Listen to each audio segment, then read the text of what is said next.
ETV YouTube channels లో మీ వ్యాపార ప్రకటనల కోసం ఈ నంబర్కి కాల్ చేయండి. మేడం గారు నా గురించి బ్యాడ్గా అనుకుంటే నేను చచ్చిపోవాలి. ఇదే నీ వీక్ పాయింట్. లేదంటే బ్రతిమిలాడుతుంటే నా నెత్తి మీదెక్కి కూర్చుంటున్నావు. ఏయ్ నవ్వు. నవ్వుతావా అత్తయ్యని పిలవనా? అమ్మో వద్దండి, నేను చచ్చిపోతాను. అబ్బా నవ్వుతూ బ్రతకరా బాబు అంటే మాటి మాటికి చచ్చిపోవాలి అంటావేంటి? నవ్వు. ఏడవమన్నట్లేదురా, నవ్వమంటున్నా.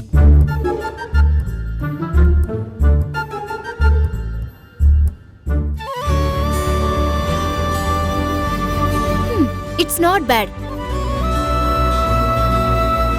ఏది షేక్ హ్యాండ్ ఇవ్వు.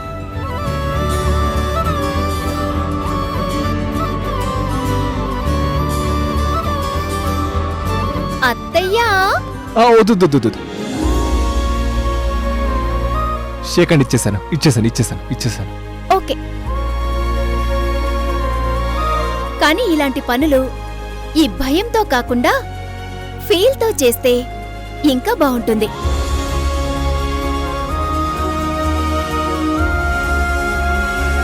ఇప్పుడు చెప్పు, నీ కోపం పూర్తిగా పోయిందా?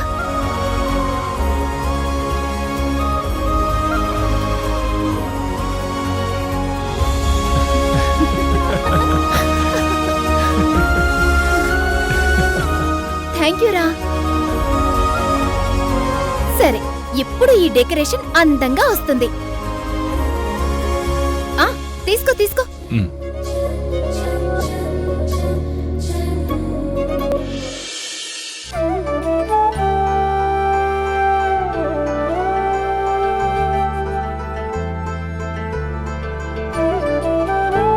మురారి, నీ పుట్టినరోజు వచ్చిందిరా. అప్పుడే నీకు 25 ఏళ్ళొచ్చేశాయి. ప్రతిసారి నేను మయూరి మాత్రమే నీకు పుట్టినరోజు శుభాకాంక్షలు చెప్పేవాళ్ళం. ఆ తర్వాత అవంతొచ్చింది. ఇప్పుడు నీకు బలరాముళ్ళంటే అన్నయ్య కూడా వచ్చాడు. ఈసారి నీకు నేను, అన్నయ్య, వదిన, నీ భార్య, మరదలు అందరం కలిసి బర్త్డే సెలబ్రేట్ చేస్తున్నాం. నువ్వు అదృష్టవంతుడివిరా. కానీ ఆ అదృష్టంలో నేను ఉండట్లేదమ్మా. ద్వారకా, ఏంట్రా ఏం మాట్లాడుతున్నావు? అవునమ్మా, తమ్ముడి పుట్టినరోజుకి నేను ఉండట్లేదు. నేను దురదృష్టవంతున్నమ్మా. అదేంట్రా, నువ్వెందుకు ఉండడం లేదు? 2 days కోసం పక్కనున్న ఫారెస్ట్కి వెళ్ళాలమ్మా. Central home minister summer vacation కోసం ఇక్కడ ఫారెస్ట్ గెస్ట్ హౌస్కి వస్తున్నారంట. ఆయనతో ఒక ఇంపార్టెంట్ మీటింగ్ ఉందని కొంతమంది స్పెషల్ టీంని అక్కడికి పంపిస్తున్నారు. అందులో నేను ఉన్నాను. అదేంటి ద్వారకా, నువ్వు నీ వాళ్ళని కలిసిన తర్వాత వచ్చిన మొదటి అకేషన్ ఇది. దీనికి నువ్వు లేకపోతే ఏం బాగుంటుంది? ఇన్ని ఇయర్స్ ఎలా జరుగుతుందో అలాగే జరుగుతుంది. కుదరదు, నువ్వు ఉండాల్సిందే. నేనేం చేయను చెప్పు? నాకు ఉండాలనే చాలా ఆశగా ఉంది, కానీ వెళ్ళాలి. కానీ లేదు, గీనీ లేదు. అత్తే మీ ఇద్దరిని చూసుకుని ఎంత మురిసిపోతుందో తెలుసా? పుట్టినరోజు కోసం మురారికి తెలియకుండా అన్ని ఏర్పాట్లు చేయించేస్తుంది. అక్కడ గది నిండా డెకరేషన్ కూడా చేయిస్తుంది. అలాంటిది ఇప్పుడు లాస్ట్ మూమెంట్లో నువ్వు వెళ్ళిపోతానంటున్నావేంటి? అవంతి, సిచ్యువేషన్ అలాంటిది. ద్వారకా, ఒకసారి పై ఆఫీసర్ని రిక్వెస్ట్ చేసి చూడరాదు?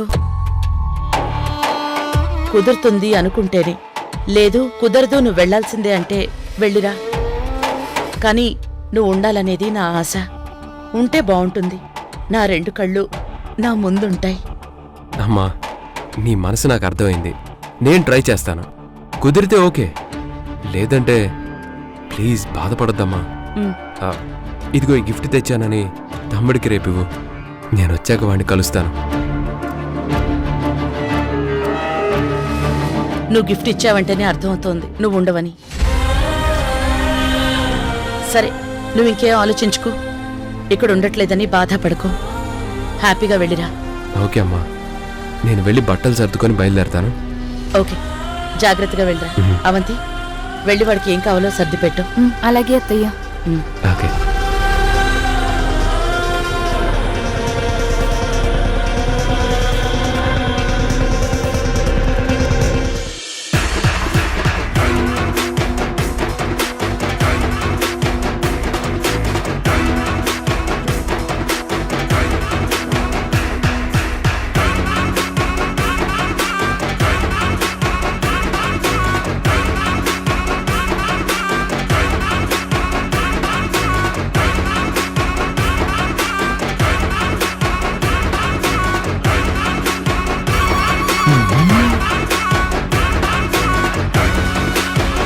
అమ్మో, ఈమె పూర్వజన్మలో ఏ రాక్షస జాతి మనిషి అయ్యుంటుంది.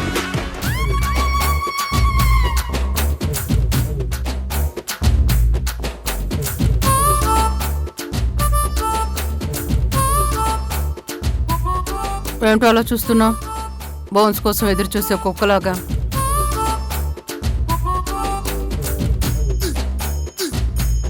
నేను బోన్స్ కోసం ఎదురు చూడట్లేదు. 2 రోజులు తిండి పెట్టకుండా వదిలేస్తే నా బోన్స్ కూడా తినేస్తావేమో అని భయపడుతున్నాను. అంటే నేను రాక్షసులో కనిపిస్తున్నానా నీ కంటికి?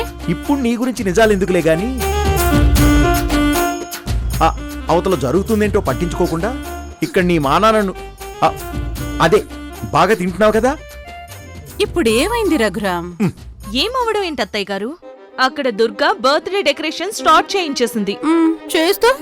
చేయిస్తే ఏంటా, ఏర్పాట్లు పూర్తయితే మురారిని మధ్యలో నిలబెట్టి కేక్ కట్ చేయిస్తుంది.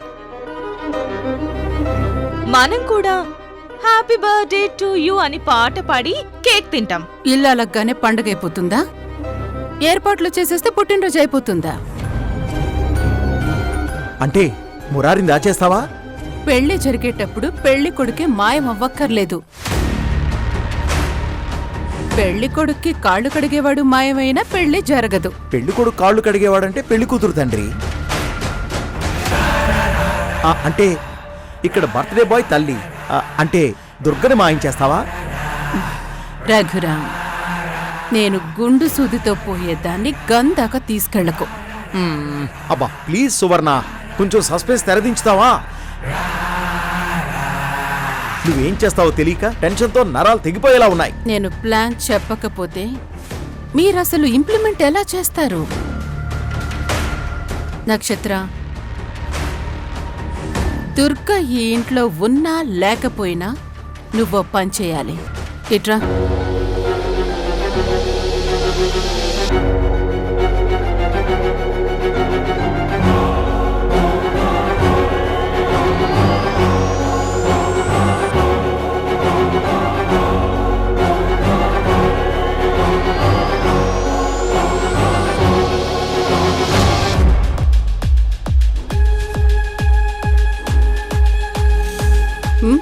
అర్థమైందా?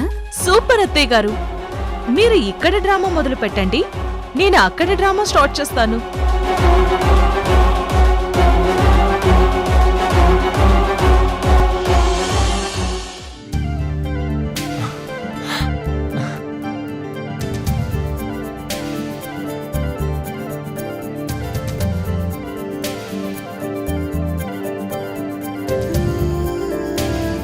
అమ్మ ఈసారి ఏం సర్ప్రైజ్ ఇవ్వబోతుందో.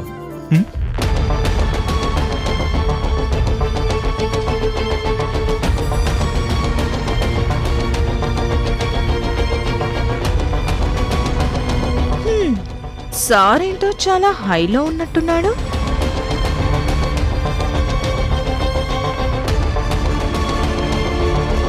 ఏంటి మురారి, చూస్తుంటే చాలా హ్యాపీగా ఎక్సైట్మెంట్ తో కనిపిస్తున్నావు. అవును నక్షత్ర, నేను నిజంగానే చాలా ఎక్సైట్మెంట్ లో ఉన్నాను. రేపు నా బర్త్డే. అమ్మా అవును, రేపు నీ బర్త్డే కదా. Wish you happy. స్టాప్ నక్షత్ర,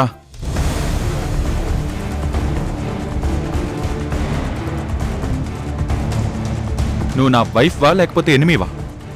అదేంటి మురారి అలా అనేసావు? నేను నిన్ను అంతగా లవ్ చేసి పెళ్లి చేసుకుంటే ఇప్పుడు ఇలా ఎందుకంటున్నావు? మరి నాకు బర్త్డే విషెస్ అడ్వాన్స్గా ఎందుకు చెప్తున్నావు? బర్త్డే విషెస్ చెప్తే భార్య శత్రువు అయిపోతుందా? నా ఎక్సైట్మెంట్ చెడగొడితే అవ్వదా? మరి విషెస్ చెప్తే ఎక్సైట్మెంట్ ఎందుకు పోతుంది? నా ప్రతి బర్త్డేకి ఫస్ట్ విషెస్ మా అమ్మే చెప్తుంది. ఓ every year midnight exact 12కి మా అమ్మ నాకు ఒక కొత్త రకంగా సర్ప్రైజ్తో బర్త్డే విషెస్ చెప్తుంది. అమ్మ చెప్పడానికి ముందు నేను ఎవ్వరితోనూ విషెస్ చెప్పించుకోను. ఎవరైనా చెప్పినా సరే నేను ఊరుకోను. ఆ ఓకే ఓకే, విశేష్ అయితే అత్తయ్య గారే చెప్పాలి అంతే కదా? అంతే. సర్ప్రైజ్ అత్తయ్య గారు మాత్రమే ఇవ్వాలా? నేను కూడా ఇవ్వచ్చా? సర్ప్రైజ్ అయితే ఎవరైనా చేయొచ్చు, కానీ అది కూడా అమ్మ సర్ప్రైజ్ చేసిన తర్వాతే. ఓకే,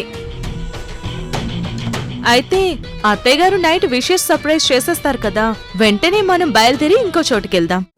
అరే, నైట్ మనం వెళ్తే మార్నింగ్ అమ్మ నా కోసం పూజ చేసి బొట్టు పెట్టి హారతిస్తుంది, నన్ను ఆశీర్వదిస్తుంది. అవన్నీ ఎలా? ఓ, అత్తయ్య గారు నిన్ను ఆశీర్వదిస్తారా? ఓకే ఓకే, నేను అన్నీ క్యాన్సిల్ చేసేస్తాలే, ఏం పర్వాలేదు. బుక్ చేసిన రూమ్ క్యాన్సిల్ చేస్తే కొంచెం డబ్బులు పోతాయి, కానీ ఇక్కడ అత్తయ్య గారు మీకిచ్చే సర్ప్రైజ్ ఆశీర్వాదాల వాల్యూ ఎన్ని కోట్లు పెడితే వస్తుంది. మనం తర్వాత ఎప్పుడైనా ఒకరోజు అది నీ పుట్టినరోజు కాకపోయినా పర్వాలేదులే. భార్య భర్తకి సర్ప్రైజ్ ఇవ్వాలనుకుంటే పుట్టినరోజును మాత్రమే ఇవ్వాలా? మనిద్దరం కలిసి ఎప్పుడు ఎంజాయ్ చేస్తామో అదే మనకి స్పెషల్ డే, అంతే కదా? నక్షత్ర, ఐఎమ్ సారీ, నువ్వేం ఫీల్ అవ్వకు. నాకు ఈ ప్రపంచంలో అందరికంటే అమ్మే ఎక్కువ. ఏ చచా, నేనేం ఫీల్ అవ్వట్లేదు. ఇన్ఫాక్ట్ నేను చాలా హ్యాపీగా ఫీల్ అవుతున్నాను. అమ్మంటే ఇంత ప్రేమున్న మనిషి నాకు భర్తగా దొరికినందుకు గర్వంగా ఫీల్ అవుతున్నాను. అమ్మని ప్రేమించేవాడే కదా భార్యని కూడా అంత బాగా ప్రేమించగలడు. థ్యాంక్ యూ నక్షత్ర. నిజంగా నీలాంటి అర్థం చేసుకునే అమ్మాయి దొరికినందుకు నేను అమ్మ ఇద్దరం అదృష్టవంతులం.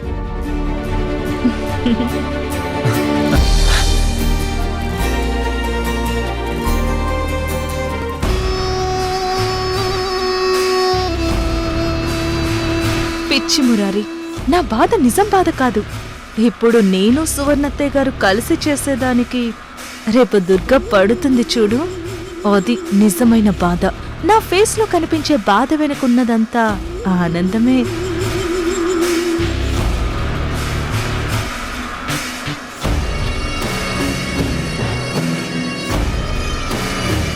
పాపం అత్తయ్య గారు మాత్రం ఇంకెవరిని చూసి హ్యాపీ అవుతారు? మనమే కదా, ఆవిడకున్నది మనమే కదా.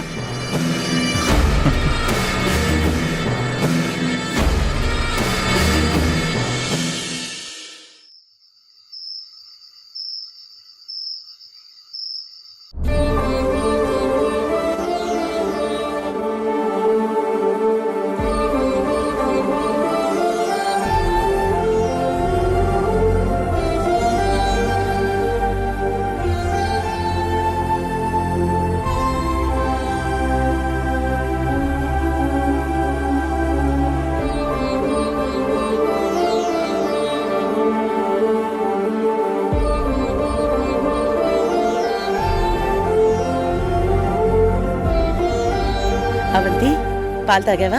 తాగేనత్తయ్య. మెడిసిన్స్ వేసుకున్నానత్తయ్య. ఆ, అత్తయ్య, మురారి బర్త్డే ఏర్పాట్లు జరుగుతున్నాయి. మయూరి కార్తిక్ డెకరేషన్ చేయిస్తున్నారు. కేక్ ఆర్డర్ చేశాం. ఓ అందమైన గిఫ్ట్ ఒకటి రెడీ చేస్తున్నాను. ఎప్పుడు మిడ్ నైట్ అవుతుందా, ఎప్పుడు నా కొడుకుని విష్ చేద్దామా అని ఆతృతగా ఎదురుచూస్తున్నాను. మిమ్మల్ని చూస్తే నాకు భలే అసూయగా ఉంటుందత్తయ్య. అసూయ ఎందుకు? మీ కొడుకులు మీ అంత ఎత్తైనా మీరు మీ పిల్లలతో చిన్నప్పుడు ఎలా ఆడుకున్నారో ఇప్పటికీ అంతే ఫ్రెండ్లీగా సరదాగా ఉంటారు. మేం మా పిల్లల్ని మీ అంత ప్రేమగా స్నేహంగా చూసుకోగలమా నా అసూయ. ఏ అమ్మా నాన్నలకైనా బిడ్డల మీద అపేక్ష వాళ్ళ పెళ్ళయ్యేంత వరకే ఉంటుంది. ఆ తర్వాత ఆ ప్రేమ అసలు మీద నుంచి కొసరు మీదకు వెళ్తుంది. నేనే కాదు, మీరు కూడా మీ పిల్లల్ని అంతే ప్రేమగా చూసుకుంటారు. అన్యాయంగా నా మీద అసూయ పెంచుకోకు. పెంచుకుంటే పెరుగుతుంది, తుంచుకుంటే తగ్గుతుంది. ఏంటది? ఇదే నువ్వు ఇప్పుడు దుర్గతో పెంచుకుంటున్నావే శత్రుత్వం. దుర్గతో పెంచుకోక ఎలా తుంచుకోమంటావు? ఇది దుర్గ నాశనమయ్యేంత వరకు తగ్గదు. తగ్గదు. ఎందుకు తగ్గుతుంది? ఆల్రెడీ సగం జీవితం నాశనం అయిపోయింది. మిగిలిన నువ్వు కూడా వెళ్ళి నీ మొగుడు పక్కన జైల్లో కూర్చునే వరకు తగ్గదు. నా సగం జీవితాన్ని నాశనం చేసినందుకే దుర్గ జీవితం మొత్తాన్ని లెక్కగట్టాను. ఈ రోజు ఆ లెక్క మొదలైంది. ఇంకాసేపట్లో ప్రాబ్లం మొదలవుతుంది. అసలు నువ్వేం చేయబోతున్నావు సువర్ణ? ఎందుకంత తొందర? కాసేపట్లో నీ కళ్ళకే కనబడుతుంది నా ప్లాన్. మ్మ్. అయ్యో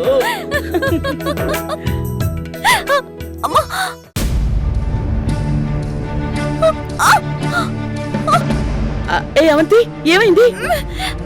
అత్తయ్య పెయిన్ వస్తుంది. నిజంగా నువ్వు మెడిసిన్ వేసుకున్నావా? వేసుకున్నానత్తయ్య. అరే, ఇప్పుడు పెయిన్స్ రావడం ఏంటి? ఉండు, నేను డాక్టర్కి కాల్ చేస్తాను. అత్తయ్య వద్దు.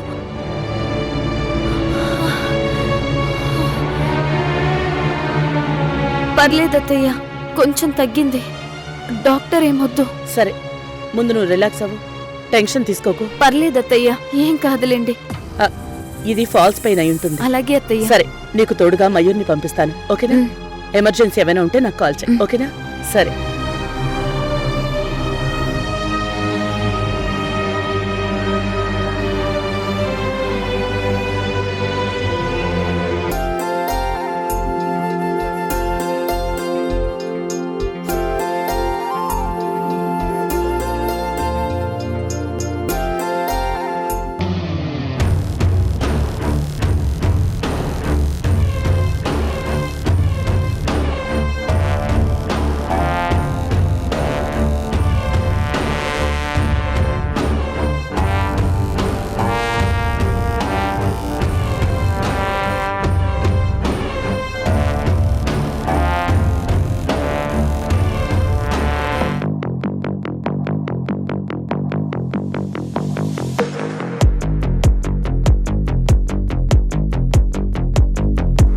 ఇప్పుడు 5 గంటలైంది.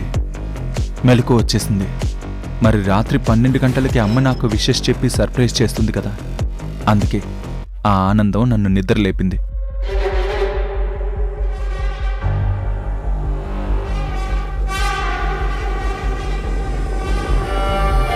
ఇప్పుడు టైం 6 అయింది. అమ్మ నా కోసం ఏం ఏర్పాట్లు చేస్తుందా అని ఇల్లంతా వెతికేశాను.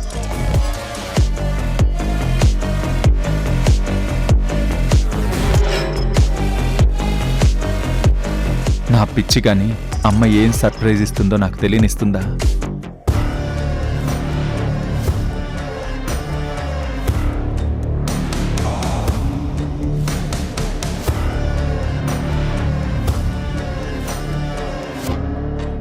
అమ్మయ్యా, 10 అయింది. ఏంటో నాకు ఎవ్రీ ఇయర్ ఈ రోజు మాత్రం ఒక్కో గంట ఒక్కో నెలలా గడుస్తుంది. అమ్మిచ్చే గిఫ్ట్ అంటే నాకెంత ఇష్టం. అమ్మ చెప్పే బర్త్డే విషెస్ నాకెంతో ప్రత్యేకం. మరి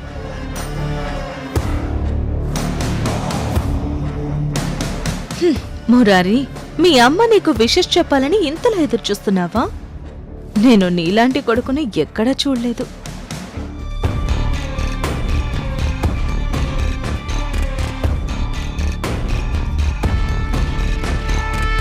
అయినా నీ ఎదురు చూపులు ఫెయిల్ అవబోతున్నాయి. మీ అమ్మ నీకు విషెస్ చెప్పదు. నక్షత్ర, నువ్వా? నువ్వెంతసేపు అయిందొచ్చి? నేనిప్పుడే వచ్చాను గాని నువ్వేంటి మురారి ఆ గడియారం వంకే అలా చూస్తూ ఉండిపోయావు? ఆ గడియారం టైం ఎందుకంత స్లోగా తిరుగుతుందా అని, ఎంత త్వరగా ఆ 2 ముళ్ళు 12 మీదకి వచ్చేస్తాయా అని. ఓ, నీ బర్త్డే త్వరగా వచ్చేయాలనా?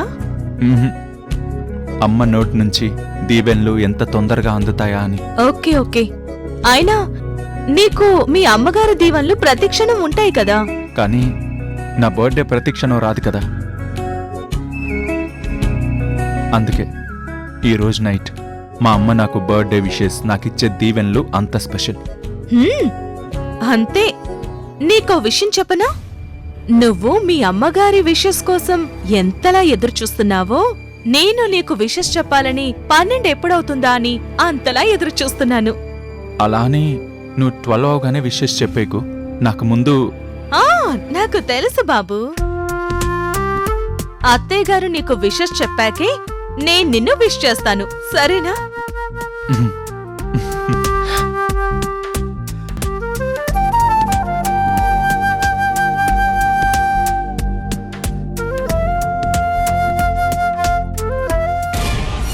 మీ అమ్మ నీకు విషెస్ చెప్పకుండా ఉండేలా అన్ని ఏర్పాట్లు జరిగిపోయాయి. డాక్టర్, అవంతికి ఎలా ఉంది? ఏమైంది? మీకేమని చెప్పాలో అర్థం కావట్లేదు. డాక్టర్, అసలేమైంది డాక్టర్? మామూలుగా అయితే ప్రాబ్లం ఏమీ లేదు అనిపిస్తోంది, కానీ తను ప్రెగ్నెంట్ కాబట్టి తన కండిషన్ చాలా క్రిటికల్గా ఉంది అనిపిస్తోంది. డాక్టర్, స్కానింగ్ చేస్తాం, దాని రిపోర్ట్స్ మార్నింగ్ వస్తాయి. అవి వస్తే గానీ ఏం చెప్పలేం. 1 డే అబ్జర్వేషన్లో ఉంచుదాం.